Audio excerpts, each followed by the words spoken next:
నాస్తి మాతృ సమో దైవం, నాస్తి మాతృ సమో పూజ్య, నాస్తి మాతృ సమో బంధు, నాస్తి మాతృ సమో గురు అంటారు పెద్దలు. అలాంటి మణిదీపం అమ్మ కాని అమ్మ మా పద్మక్క. నాకు ఊహ తెలిసినప్పటి నుండి అమ్మకు ఎప్పుడూ సుస్థియే. మా అక్కలిద్దరూ ఇంటి బాధ్యతలన్నీ చూసుకునేవారు. పెద్దక్క లీల పెళ్ళై వెళ్ళిపోయాక మొత్తం ఇంటి బాధ్యత పనిభారం చిన్నక్క పద్మ మీద పడింది. ఇంటర్ చదువుతున్న అక్క చదువు అంతటితో ఆగిపోయింది. ఉదయం లేచిన దగ్గర నుండి యంత్రంలా ఇంటి పనులన్నీ చక్కబెట్టేది. మా తమ్ముణ్ణి నన్ను స్కూలుకు పంపేందుకు వంట చేసి లంచ్ బాక్సులు కట్టేది. మేము అక్క పెట్టినదేదో తిని స్కూల్కు వెళ్ళే వాళ్ళం. ఈలోగా నాన్నగారు ఆఫీస్కు రెడీ అయి వస్తే ఆయనకు భోజనం పెట్టి టిఫిన్ బాక్స్ ఇచ్చేది. ఆ తర్వాత అమ్మకి మందులు వేసి టిఫిన్ తినిపించి తాను తినేది. అంట్లు తోమి ఇల్లు సర్ది తన చదువు సంగతి చూసుకునేది. అంత అనుకూలమైన వాతావరణంలో అక్క తనకి చదువు మీద గల ఆసక్తిని చంపుకోలేక ప్రైవేటుగా BA చదువుతోంది. అమ్మా నాన్నలకు వరుసగా లీలక్క, పద్మక్క ఇద్దరు ఆడపిల్లలే కలగడంతో మగపిల్లాడి కోసం ఎదురు చూడసాగారు. కానీ పద్మక్క తర్వాత పుట్టిన శిశువులిద్దరూ దురదృష్టవశాత్తు చనిపోవడంతో అమ్మ ఆరోగ్యం బాగా దెబ్బతిందట. దాంతో నాన్నగారు ఉన్న పిల్లలిద్దరూ చాలు, నీ ఆరోగ్యం కంటే ఏదీ ఎక్కువ కాదు, నేను ఆపరేషన్ చేయించుకుంటాను అన్నారట. కానీ దానికి అమ్మ ఎంతమాత్రం అంగీకరించలేదట. అలా చేస్తే నా మీద ఒట్టే, పున్నామ నరకం నుండి మనని రక్షించేది ఎవరు అంటూ నాన్నగారిని కట్టిపడేసిందట అమ్మ. చివరికి తమ్ముడు నేను కవలలుగా పుట్టి అమ్మ ఆశ తీరేలా చేశాం. కానీ దురదృష్టవశాత్తు మేం పుట్టక అమ్మ ఆరోగ్యం పూర్తిగా పాడైపోయింది. మా ముద్దు ముచ్చట్లేవి స్వయంగా చూసుకోలేకపోయింది. అక్కే అమ్మలా మా అందర్నీ చూసుకుంటుంది. మేం సాయంత్రం ఇంటికి వచ్చేసరికి మా కోసం ఏదో ఒక చిరుతిండి చేసి పెట్టేది. అవి తిని మేము ఆడుకునేందుకు వెళ్ళాక రాత్రి వంటకి ఉపక్రమించేది. భోజనాలయ్యాక అన్నీ చక్కబెట్టుకొని వచ్చి తెలియని పాఠాలు మాకు చెబుతూ తను చదువుకునేది. ఇది మా రోజువారీ దినచర్య. అమ్మ ఆరోగ్యం చెడిన దగ్గర నుండి నాన్నగారి మనసు వికలమైపోయింది. ఆయన ఇంట్లో ఉన్నంతసేపు అక్కకి పని తగ్గించేందుకు అమ్మ పనులన్నీ నాన్నగారు చేస్తూ గడిపేవారు. చూస్తుండగానే అక్క డిగ్రీ పూర్తి చేసింది. నేను తమ్ముడు ఇంటర్ పూర్తి చేశాము. నాన్నగారు మమ్మల్ని ప్రొఫెషనల్ కోర్సులు చదివించలేనని, వచ్చిన జీతంలో ఎక్కువ భాగం అమ్మ మందులకే ఖర్చవుతుందని చెప్పడంతో ఇద్దరం డిగ్రీలో జాయిన్ అయ్యాము. అక్క MA లిటరేచర్ చదువుతోంది.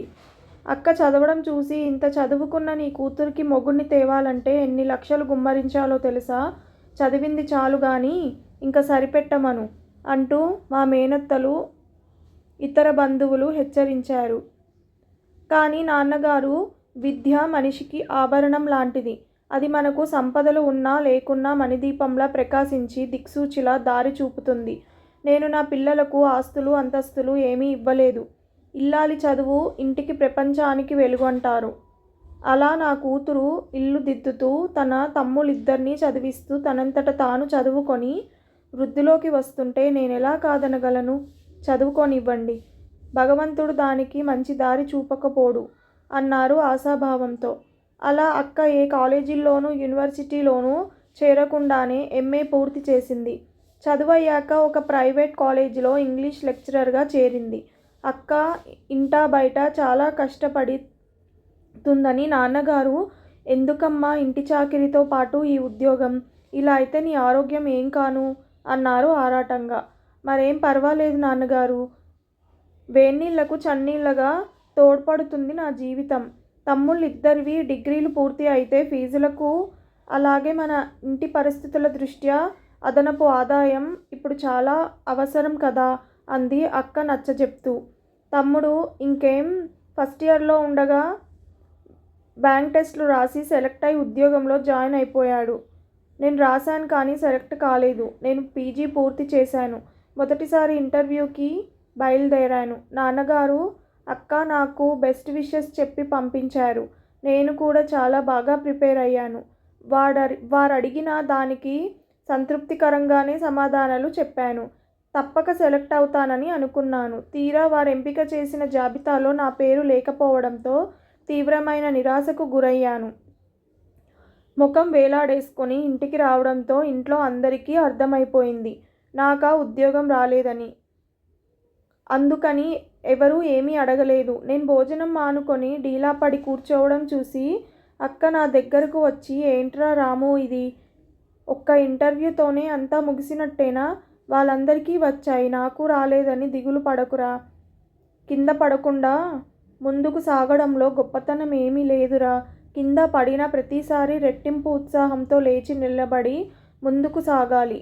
ఎత్తుకు చేరలేదని ఆలోచిస్తూ కూర్చుంటే లాభం లేదు. ఈరోజు నీకెదురైన ఓటమికి కారణాలు సమీక్షించుకొని రేపటికి సిద్ధపడాలి. ఆలోచించు, అన్వేషించి అడుగు ముందుకు వెయ్యి. అప్పుడు అసాధ్యాలు సుసాధ్యం అవుతాయి. పద అన్నం తిందాం అంటూ నా చేయి పట్టుకొని తీసుకువెళ్ళింది. అక్క ఏం చెప్పినా సరైన అంచనాతోనే చెప్తుంది. అందుకే అక్క మాటలు మాకు శిలాక్షరాలు. నాకు ఉద్యోగం వచ్చింది అక్క చెప్పినట్లే. తమ్ముడు నేను ఉద్యోగస్తులం కావడంతో ఇంట్లో ఆర్థిక ఇబ్బందులన్నీ తీరిపోయాయి. అక్కకి పెళ్లి సంబంధాలు చూడడం మొదలుపెట్టారు నాన్నగారు. భద్రాచలం పేపర్ మిల్లులో సూపర్వైజర్గా పనిచేస్తున్న సురేంద్ర గారితో అక్క వివాహం నిరాడంబరంగా జరిగిపోయింది. బావగారు ఇంటికి పెద్ద కొడుకు. తండ్రి లేకపోవడం వలన కుటుంబ భారం అంతా ఆయన మీదే పడింది. పెళ్ళయ్యాక అయినా అక్క సుఖపడుతుంది అనుకున్నాను. ఉద్యోగంలో బదిలీ అయినట్లు ఇల్లు మారింది తప్ప అక్క జీవితంలో పెద్ద మార్పేమీ కలగలేదు. ఇక్కడ మిమ్మల్ని బాధ్యతగా చదివించేది. అక్కడ తన మరదలు ఇద్దరిని ఆడపడుచును చదివించసాగింది. పైగా కోడలిగా అక్క మీద మరిన్ని బరువు బాధ్యతలు పడ్డాయి. అక్క బావగారు వారి అవసరాలను తీర్చడం కోసం తమ అవసరాలను కుదించుకోసాగారు. అక్కడ అక్కకి ఉద్యోగం కూడా లేకపోవడంతో ఇంటి వద్దనే ట్యూషన్లు చెప్పసాగింది. ఇలా కొవ్వొత్తిలా కరిగిపోతూ అందరి జీవితాలలో వెలుగులు నింపసాగింది. అలా సంవత్సరాలు గడిచిపోయాయి. నేను తమ్ముడు పెళ్లి చేసుకొని ఎవరి సంసారపు గొడవల్లో వాళ్ళు పడిపోయాం. అమ్మ నాన్న కాలం తీరి వెళ్ళిపోయారు. అక్కకి పిల్లలు లేకపోయినా తన మరదలను ఆడపడుచులనే తమ బిడ్డలుగా ఎంచి వారి కోసం అక్క బావగారు ఎంతో కష్టపడ్డారు. వారి శ్రమ ఫలించి అందరూ జీవితంలో స్థిరపడ్డారు. ఎవరి జీవితాలు వారికి అయ్యాక వాళ్ళ ముగ్గురికి ఏదైనా అవసరం పడితే తప్ప అన్నయ్య వదిన గుర్తుకురారు. అలా అవసరం తీరాక అక్క బావలనే కాదు వాళ్ళ అమ్మగారిని పట్టించుకోవడం మానేశారు. అయినా వారిపై మమత చావక వారి కోసం ఏవేవో చేస్తూ ఇంకా తాపత్రయపడుతూనే ఉన్నారు. నాకు వాళ్ళు ఇంకా కష్టపడడం ఇష్టం లేక అక్కతో మాటలు బంద్ చేశాను. అలా అయినా తన పద్ధతి మార్చుకొని ఇప్పుడైనా వారి కోసం వారు బ్రతుకుతారని. కానీ అలాంటిదేమీ జరగలేదు. తన బాధలు చూడలేక చెప్పినా వినడం లేదని ఒకలాంటి విరక్తిలో పడిపోయాను నేను. ఆడపడుచు కుమారి పుట్టింటికి వచ్చింది. ముగ్గురు అన్నదమ్ముల మధ్య ఒక ఆడపిల్ల కనుక కూతురికి అచ్చట్లు ముచ్చట్లు బాగా జరగాలని అత్తగారి ఆశ. కానీ అందరూ సంపాదన పరులే అయినా ఎవరూ కుమారి విషయం ఎత్తలేదు. అయినా అత్తగారు అన్ని లాంఛనాలు జరిపించవలసిందే అంటూ పట్టుబట్టింది. పేపరు మిల్లు సమ్మె వలన సురేంద్రకి 3 నెలల నుండి జీతం లేవు. అలాంటి స్థితిలో కొడుకు ఇవన్నీ ఎలా జరిపిస్తాడు అని ఆలోచించలేదామె. పైగా ఏ చిన్న లోపం కనిపించినా దీంతో నీకెలాగూ ఏ శోభలు లేవు. అందుకని నా కూతురికి తూతూ మంత్రం జరిపిద్దామని చూస్తున్నావు అంటూ మనసు గాయపడేలా మాట్లాడేది. దాంతో ఉన్నా లేకపోయినా అప్పు చేసైనా ఆమె కోరిన విధంగా చేయసాగారు. కుమారి ప్రసవించాక బారసాల నాడు బాబుని ఇంత కష్టపడి అన్నీ చేసిన అక్క చేతికి ఇచ్చేందుకు ఎవరూ ఇష్టపడలేదట. మరదలు తోటికోడళ్ళూను కేవలం పని కోసమే ఆమె అన్నట్లు చూశారు. అందరూ వెళ్ళిపోయాక మనసు భారంగా దిగేలా ఏడుస్తున్న అక్క దగ్గరకు వచ్చి బావగారు ఊరుకో పద్మ ఏడవకు, అదే వాళ్ళ అసలు నైజం. అలాంటి సంస్కారహీనుల కోసం నీ కన్నీళ్లు వృధా చేసుకోకు అంటూ ఓదార్చారట. ఇలా అక్క దేనికో దానికి కష్టపడుతూ అవమానాలు పొందుతోంది అని తెలిసినా ఏమీ చేయలేని నిస్సహాయత నాది. 2 ఏళ్ల తర్వాత అక్కే ఫోన్ చేసింది నాకు. హలో రాము, ఎలా ఉన్నావురా? నాతో మాట్లాడడమే మానేసావేంట్రా అంది బాధగా. నాకేం, నేను బాగానే ఉన్నాను. నా మాట వినకుండా నీకు తోచినట్టు నువ్వు చేసుకుపోతుంటే ఏం చేయాలి నేను అన్నాను. అరే నాన్న, నువ్వు కూడా అలా అంటే ఎలారా? ఇంతేనా నువ్వు నన్ను అర్థం చేసుకున్నది? మిమ్మల్ని ఎలా చూశానో వాళ్ళని కూడా అలాగే నా వాళ్ళనుకొని చూశాను. మా మీద లేకపోయినా మీ బావగారికి నాకు పెంచిన మమకారం పోలేదురా. ఏం చేయను?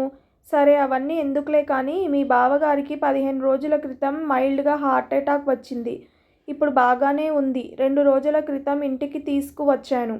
వాళ్ళ ముగ్గురిని చూడాలని ఉందని అడిగారు. నేను ఎన్నిసార్లు ఫోన్ చేసినా ఫోన్ లిఫ్ట్ చేయలేదు. మా అత్తగారు ఫోన్ చేసి విషయం చెప్పారని అన్నారు. అంతే తప్ప అన్నయ్యకు ఎలా ఉంది అని ఒకరూ అడగలేదు. అలా అడిగితే మేం వాళ్ళని ఏదైనా ఆర్థిక సహాయం అడుగుదామని అనుకున్నట్లున్నారు. అందుకనే ఎవరూ రాలేదు. ఇప్పుడు మీ బావగారు నీతో ఏదో మాట్లాడాలని ఉందంటే ఫోన్ చేస్తున్నాను. ఒక్కసారి వచ్చి వెళ్ళరా అంది దీనంగా. బావగారికి అలా అయిందని వినడంతోనే నా మనసు గిలగిలలాడిపోయింది.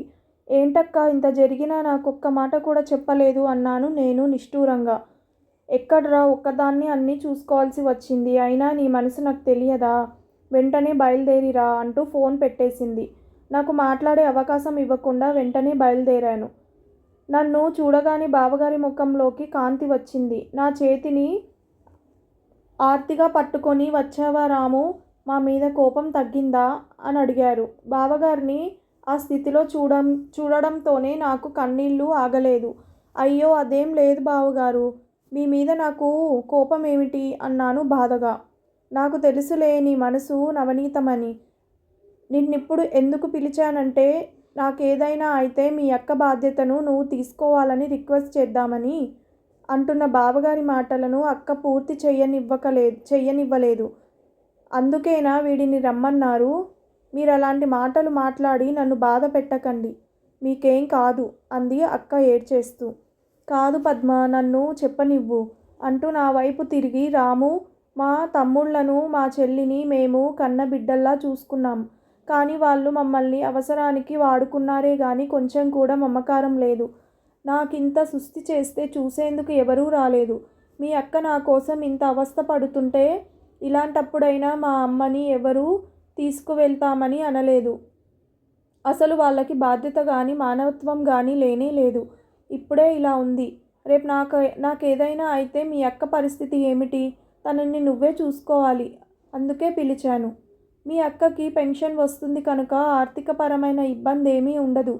నా అనే అండను నీవు తప్ప ఎవరూ ఇవ్వలేరు అని నా నమ్మకం అన్నారు ఆయాసపడుతూ. బావగారికి నా మీద గల నమ్మకానికి ఆనందపడాలో, వారిని ఆ దుస్థితిలో చూడవలసి వచ్చినందుకు బాధపడాలో అర్థం కాలేదు నాకు.